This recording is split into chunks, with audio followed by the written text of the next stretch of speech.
Quiero contar que yo subí un post anoche donde hay una mujer arrepintiéndose por abortar. Entonces mi pregunta es, ¿por qué se le da prioridad?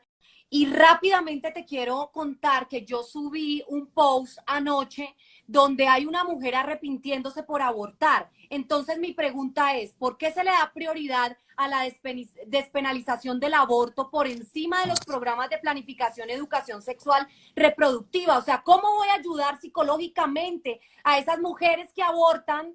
Y entonces, ¿cuál es el plan del gobierno si estamos aprobando el aborto? ¿Qué vamos a hacer? ¿Cuál es el contrapeso? Bien, ahí lo importante es entender que la agenda del aborto no es una agenda de pañuelitos verdes que piensan que ellos están cambiando algo.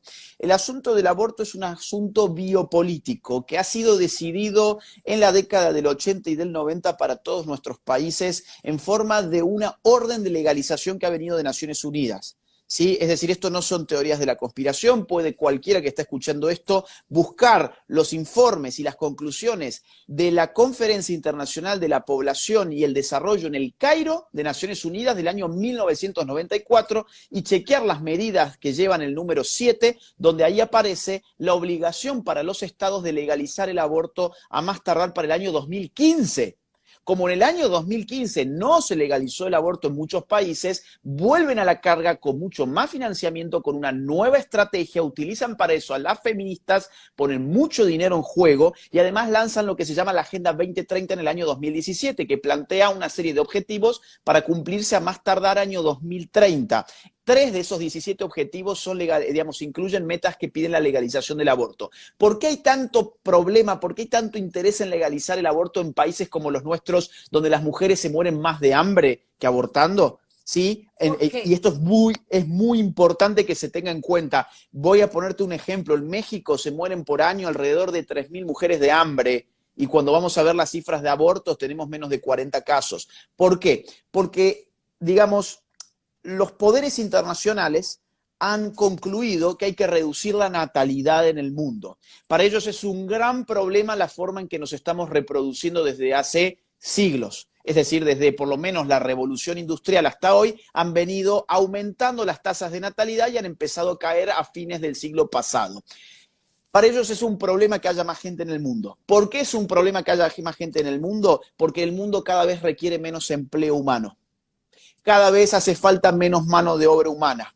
Estamos yendo a un proceso tal de tecnologización de la producción y de reemplazo de la robótica de la mano humana, ¿sí? Que el futuro a mediano plazo es un futuro donde va a haber grandes masas desempleadas. Esto está previsto, por ejemplo, en el Foro Económico Mundial, otra de estas grandes instituciones, donde la gente piensa, ahí está la derecha. No, ahí hay metacapitalistas que están mucho más allá de las ideologías políticas. De hecho, el último gran invitado del Foro Económico Mundial fue el señor Xi Jinping, el líder del Partido Comunista Chino. Y allí están pidiendo, por ejemplo, salario básico universal. ¿Qué es el salario básico universal? Es algo con lo cual el señor Petro se sentiría muy contento y que también están muy contentos los metacapitalistas del Foro Económico Mundial. ¿Por qué? Porque hay que pagarle a la gente para que no haga ningún cambio real.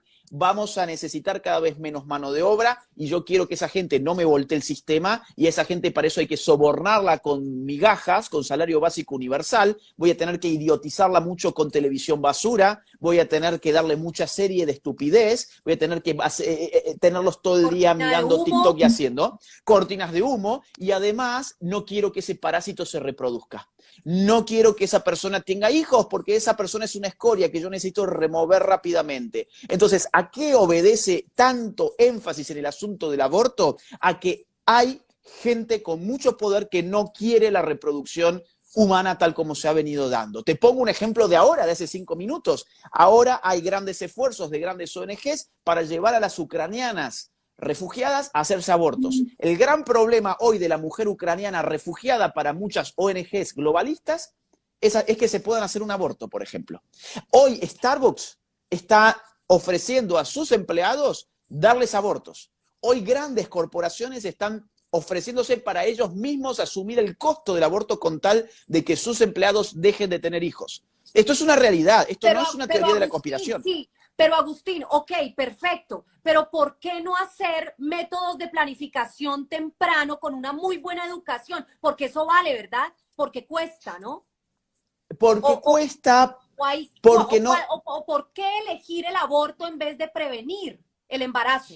Bien, eso está muy claro en el informe Kissinger. El informe Kissinger, bien digo, que fue un informe secreto de los Estados Unidos del año 1974, que se desclasificó en el año 1989. Y esto es muy importante que se entienda, esto no es una teoría de la conspiración, es un documento público del Estado norteamericano. Bien, ¿qué dice este informe del secretario de Estado norteamericano? Dice que hay que impulsar muchas técnicas de control natal, entre ellas anticonceptivos, por supuesto, educación y persuasión en la conveniencia de tener familias más pequeñas, pero el último punto del informe dice: hay que asumir que ningún país ha podido ni podrá disminuir su natalidad sin recurrir al aborto.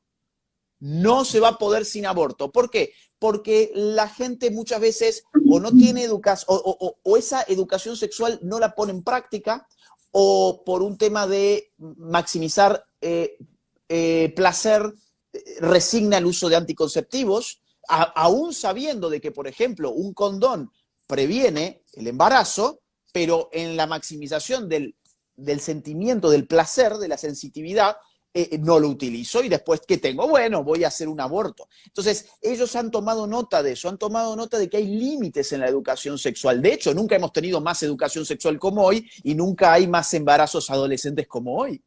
Es impresionante. Entonces, el aborto para ellos además es un gran negocio. Cuidado, además de esto de la natalidad, es un gran negocio. Es decir, las clínicas, por ejemplo, de Planned Parenthood, que es la internacional abortiva con más clínicas en el mundo, tiene 46.000 establecimientos abortivos en el mundo. McDonald's, para que te des una idea, tenía hasta el año 2016 33.900 sucursales en el mundo. Clínicas abortivas de una firma, que es Planned Parenthood, 46.000. ¿Cuánto sale hacerse un aborto en Planned Parenthood de Estados Unidos, por ejemplo? En su propia página te lo dicen. Hasta $1.500 en los primeros 3 meses de gestación. O sea, es un negocio fabuloso. Esto es una industria fabulosa.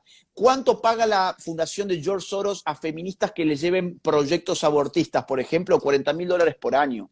Es decir, estamos frente a un negocio cuyas cifras están a nuestra vista porque están publicados por estos mismos organismos. Las Naciones Unidas, en este mismo informe que yo te decía del año 94, preveía la utilización anual de más de $20.000 millones para esta causa. O sea, viene dinero de todas partes, es muy difícil detenerlo. Por eso hay una hegemonía tal que parece que todo el mundo estaría... Uno prende la televisión, todo el mundo está a favor del aborto. Uno abre el diario, todo el mundo está a favor del aborto. Uno ve las publicidades y las propagandas y uno ve las series de Netflix o de Amazon o las películas de Hollywood, todo es a favor del aborto. Bueno, hay mucho dinero atrás de todo eso. No es el pañuelito verde, no es la marcha feminista, no son los derechos de la mujer lo que está en juego. Hay plata y hay biopolítica. Y eso no es nada para todas estas empresas abortivas como comercializan y van a comercializar el secreto de la eterna juventud, que ya muchos sabemos cómo es este tema del secreto de la eterna juventud y de dónde lo sacan, ¿no? Cremas y demás. Bueno, hablando de drogas... Bueno, eso que dice Maggie se refiere al tráfico de órganos de fetos abortados. El tráfico de la sangre, el tráfico de las células madres, el tráfico del cordón umbilical, el tráfico de la piel, el tráfico del cerebro, de todas las partes del feto para incluso sanar cáncer. Bueno, esto es un tema fuerte y álgido, ¿no? Y más aún, te digo algo que la gente a veces no se pregunta, pero ¿nunca se han puesto a pensar por qué en los debates de aborto jamás se muestra cómo es un aborto? ¿Por qué incluso más aún, cuando vamos a debatir sobre el aborto, sea un programa de la televisión o sea el Congreso Nacional, no permiten que uno muestre cómo es un aborto? Estamos discutiendo a ciegas. ¿Sabés por qué discutimos a ciegas? Porque cuando lo mirás, lo humanizás.